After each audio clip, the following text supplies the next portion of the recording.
Here's what nobody tells you about big feelings.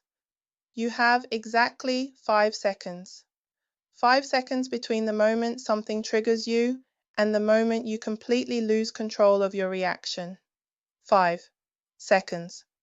That's it. That's the window. And most people? They blow right past it without even knowing it exists. Your boss sends a passive-aggressive email. Your partner says that one thing that always sets you off. Your kid talks back.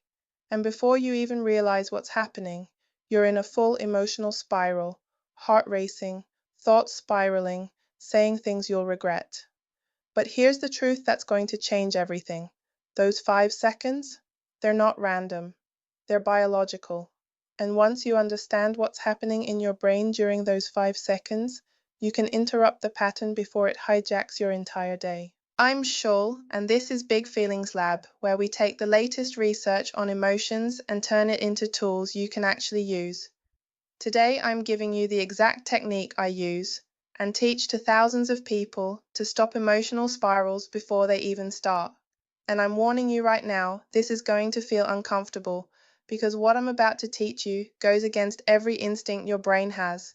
But if you're tired of being controlled by your emotions, if you're done saying things you don't mean and doing things you regret, then you need to hear this. Let's get into it. First, let me show you what this looks like in real life, because techniques are useless if you can't apply them. You walk through the door after a long, exhausting day at work. Your spouse is on the couch scrolling through their phone. They look up with a casual smile and ask, "Hey, how was your day?" Normal question, except it's your anniversary and they clearly have no idea. Immediate surge. Your chest tightens. Heat floods your face. That familiar cocktail of hurt and anger rises up. Every cell in your body wants to explode. Are you serious right now? Old pattern. You unleash. You forgot our anniversary.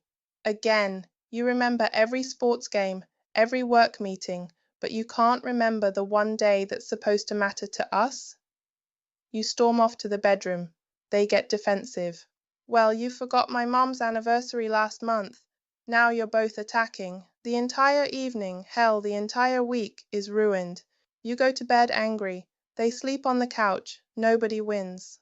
New pattern. You feel that surge, that hot wave of hurt rising in your throat. You count 5, 4, 3, 2, 1. You set your bag down deliberately. You take 3 steps backward, physically creating space. You put your hand on your heart and take 1 deep breath. You name it silently. I'm feeling hurt and unimportant right now. Then you choose. I'm not going to attack from a place of pain. I'm going to be honest about my needs. You say with calm clarity, "Today is our anniversary. I feel hurt that it hasn't been acknowledged because this day is important to me and I need to feel like our relationship is a priority." Your spouse's face changes. The phone drops. They realize, "Oh my God, I'm so sorry. I've been so buried in work this week." And here's the difference. Because you didn't attack, they don't have to defend. They can actually apologize genuinely.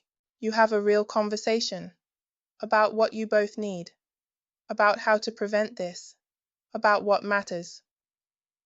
Maybe the evening still includes some disappointment. That's valid. But it doesn't include damage. It doesn't include words you can't take back. It doesn't include sleeping in separate rooms, wondering if your marriage is falling apart over a forgotten date. Same trigger, different response, completely different outcome. Here's what's happening in your brain during those 5 seconds and why understanding this is about to give you your power back. When something triggers you, a comment, a situation, even a memory, your amygdala detects it as a potential threat. Now, your amygdala doesn't know the difference between a saber-toothed tiger and a snarky text message. It just knows. Threat detected. So it does what it's designed to do. It floods your system with stress hormones. Cortisol, adrenaline. Your heart rate increases, your muscles tense, your breathing gets shallow. This all happens in milliseconds. This is what neuroscientists call an amygdala hijack. And here's the problem. Once your amygdala fully hijacks your system, your prefrontal cortex, the part of your brain responsible for rational thinking, decision-making, and impulse control, goes offline. You've probably experienced this. You're in the middle of an argument and you can't think straight. You can't remember your valid points. You can't access the calm, rational part of yourself. That's because that part of you is literally not available in that moment. But, and this is critical, there's a delay, a small window of time between the initial trigger and the full hijack. Research from neuroscientist Dr. Jill Bolte-Taylor shows that the chemical response to an emotion lasts about 90 seconds in your body. But the initial surge, that first wave of activation, that takes about 5 seconds to fully develop. 5 seconds where you still have access to your prefrontal cortex. 5 seconds where you can make a choice. Now, here's where it gets interesting. There's a researcher named Mel Robbins who popularized something called the 5-second rule, originally designed for taking action when you don't feel like it. But I've adapted this specifically for emotional regulation, and the results are incredible. The principle is simple. When you feel that surge of emotion, anger, anxiety, overwhelm, you have 5 seconds to interrupt the pattern before it fully takes hold. 5 seconds to engage your prefrontal cortex and prevent the amygdala hijack. Think of it like this. Your emotions are a train pulling into the station. You can either let it park there and unload all its cargo, or you can redirect it to a different track. But you only have 5 seconds to switch the track. Miss that window and the train's already parked. The chemicals are flooding your system. The hijack is complete, and now you're in damage control mode instead of prevention mode. All right, here's the exact technique. I want you to use this starting today, not tomorrow, not when you feel ready. Today, because confidence doesn't come from feeling ready. It comes from taking action. Step 1. Notice the surge. The moment you feel that initial spike of emotion, anger, anxiety, frustration, panic, you need to catch it. This requires practice, but here's what to look for. Physical sensations, your chest tightens, your jaw clenches, your stomach flips, your hands ball into fists, heat rises in your face. These physical signals happen before you're even consciously aware you're triggered. Your body knows before your mind does, so start paying attention to your early warning system. For me, it's my shoulders. They immediately tense up and rise toward my ears.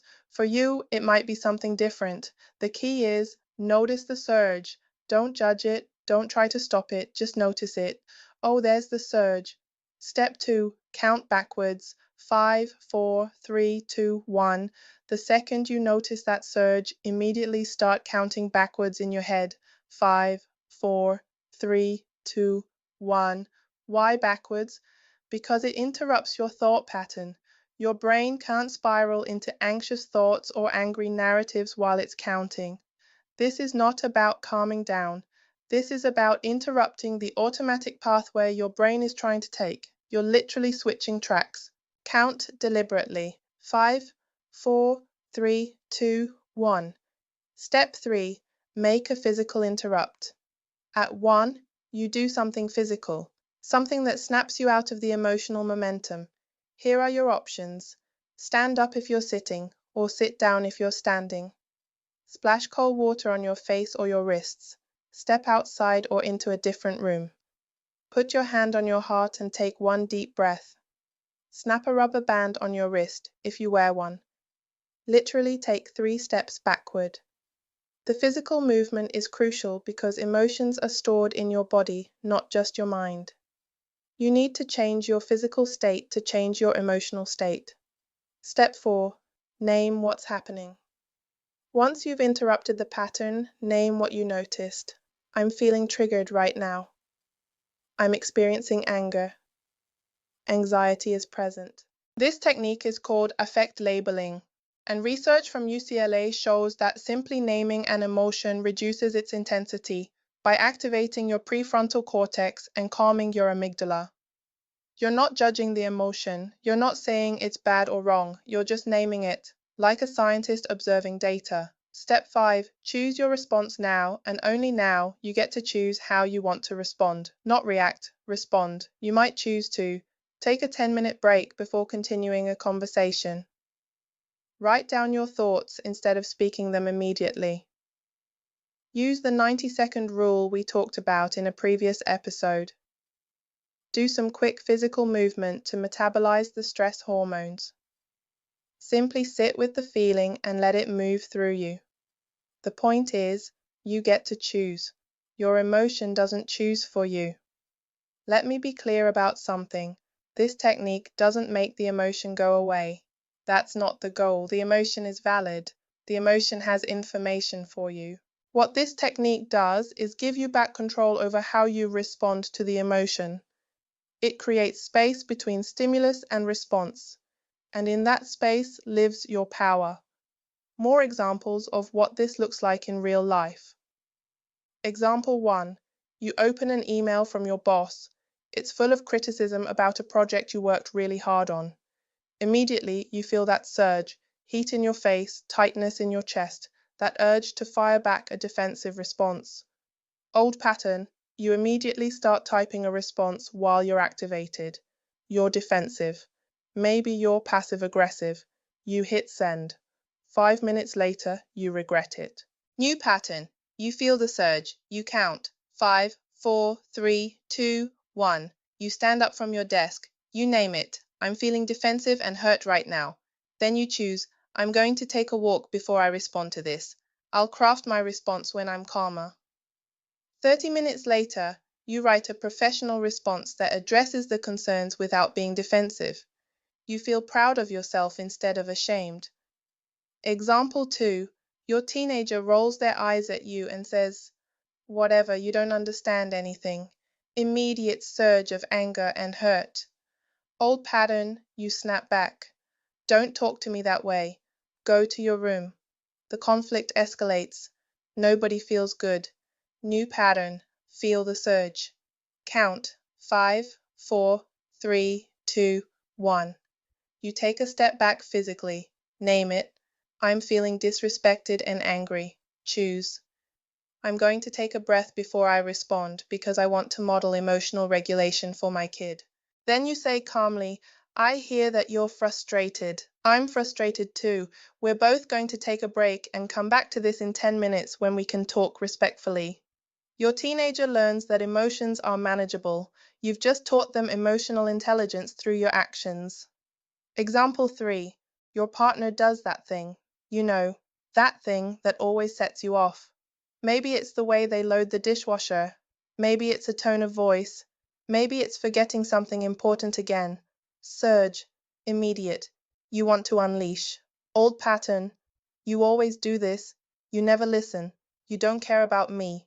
Cue the same fight you've had 100 times. New pattern. Surge. Count. 5, 4, 3, 2, 1. Put your hand on your heart. Breathe once. Name.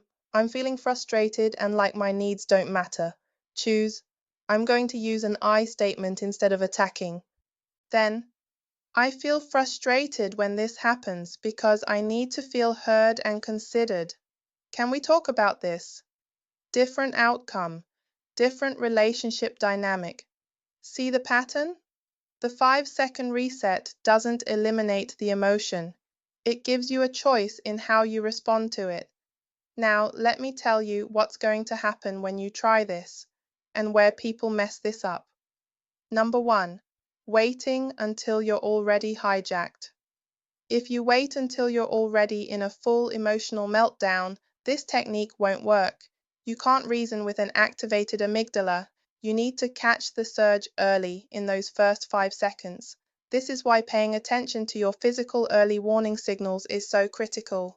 Your body will tell you before your mind fully registers what's happening. Mistake number 2, judging yourself for having the surge. Some people start using this technique and then beat themselves up. Ugh, I'm triggered again. What's wrong with me?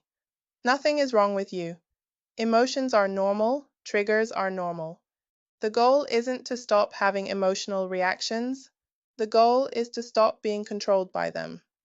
Mistake number 3, using this to suppress emotions. This is not about stuffing feelings down or pretending everything's fine. This is about creating space to respond skillfully instead of reacting destructively. You still need to process the emotion. You still need to address what triggered you. The 5-second reset just prevents you from causing damage while you're in the heat of the moment. 4. Expecting perfection. You're going to mess this up a lot. You're going to miss the window sometimes.